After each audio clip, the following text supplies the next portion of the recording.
ఓం సాయిరామ్. ఓం నమ శివాయ. హాయ్ అండి అందరికీ. నమస్కారం. ఈరోజు ముందుగా మహాశివరాత్రి శుభాకాంక్షలు. ఈరోజు మనము మహాశివరాత్రి విశిష్టత గురించి తెలుసుకుందాము. మహాశివరాత్రి హిందువులకు అత్యంత పవిత్రమైన మరియు ప్రీతికరమైన పర్వదినం. ఆధ్యాత్మికంగా మరియు లౌకికంగా ఈ రోజుకు ఎంతో ప్రాముఖ్యత ఉంది. దీని విశిష్టత మరియు శివుని గొప్పతనాన్ని తెలిపే కథలను గురించి వివరంగా మనం తెలుసుకుందాం. కిరాతార్జునీయం. కిరాతార్జునీయం కథ మహాశివరాత్రి రోజు శివుని అనుగ్రహానికి నిదర్శనంగా నిలుస్తుంది. ఈ కథ భగవంతుని యందు అహంకారాన్ని వీడి శరణాగతి పొందటం, సరెండరెన్స్ అనే ప్రధానాంశాన్ని బోధిస్తుంది.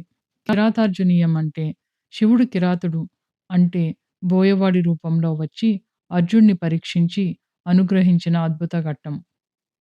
ఇది మహాభారతంలోని వనపర్వంలోని ఒక ఘట్టం. పాండవులు వనవాసంలో ఉన్నప్పుడు భవిష్యత్తులో రాబోయే యుద్ధంలో కౌరవులను ఓడించాలంటే శక్తివంతమైన దివ్యాస్త్రాలు కావాలని వేదవ్యాసుడు ధర్మరాజుకు సూచిస్తాడు.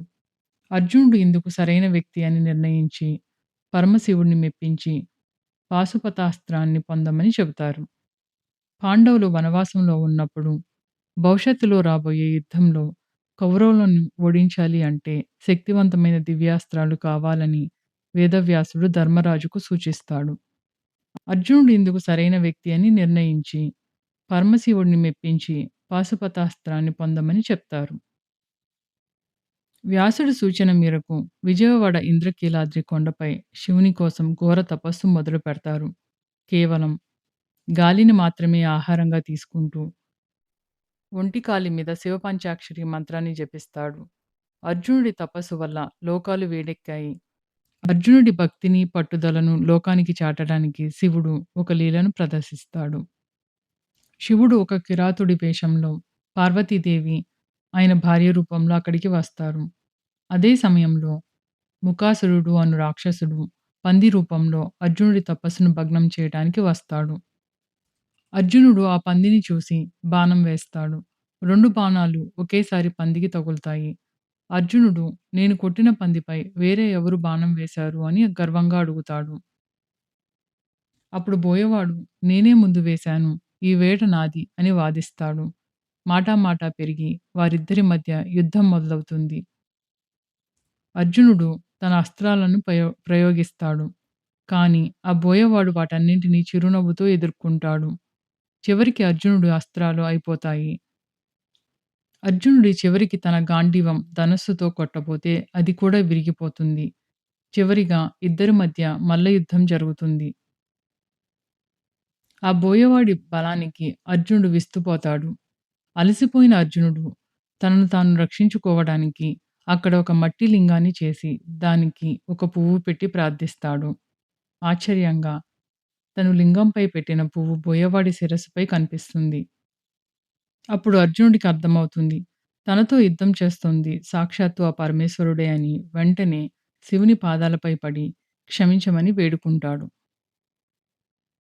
అర్జునుడి అంకిత భావానికి, పరాక్రమానికి శివుడు ఎంతో సంతోషించి తన అసలు రూపంతో పార్వతీ సమేతంగా దర్శనమిస్తాడు. అర్జునా! నీ వంటి వీరుడు లోకంలో లేడు. నీ భక్తికి, ధైర్యాన్ని మెచ్చాను అని పాశుపతాస్త్రాన్ని అర్జునుడికి ప్రసాదిస్తారు. అర్జునుడు అహంకారంతో ఉన్నప్పుడు శివుడు అతనికి లొంగలేదు. ఎప్పుడైతే తన శక్తి పనిచేయలేదని తెలిసి శివుణ్ణి శరణు వేడాడో అప్పుడే దైవం లభించాడు. దైవం అన్ని రూపాల్లో ఉంటాడు అని బోయవాడి రూపంలో కూడా ఉంటాడని ఈ కథ నిరూపిస్తుంది. విజయవాడ కనకదుర్గమ్మ ఆలయం సమీపంలోనే మల్లేశ్వర స్వామి ఆలయం ఉంటుంది. అర్జునుడు మల్లికా పుష్పాలతో శివుడిని అర్పించటం వల్ల ఇక్కడి స్వామికి మల్లేశ్వర స్వామి అనే పేరు వచ్చిందని చెప్తారు. మరో కథనం ప్రకారం బ్రహ్మదేవుడు ఇక్కడ శివుడిని మల్లెపూలతో పూజించటం వల్ల ఈ పేరు వచ్చిందని అంటారు. శివుడు కిరాతుడి రూపంలో, బోయవాడి రూపంలో వచ్చినప్పుడు అమ్మవారు బోయత రూపంలో శివుని వెంటే ఉన్నారు.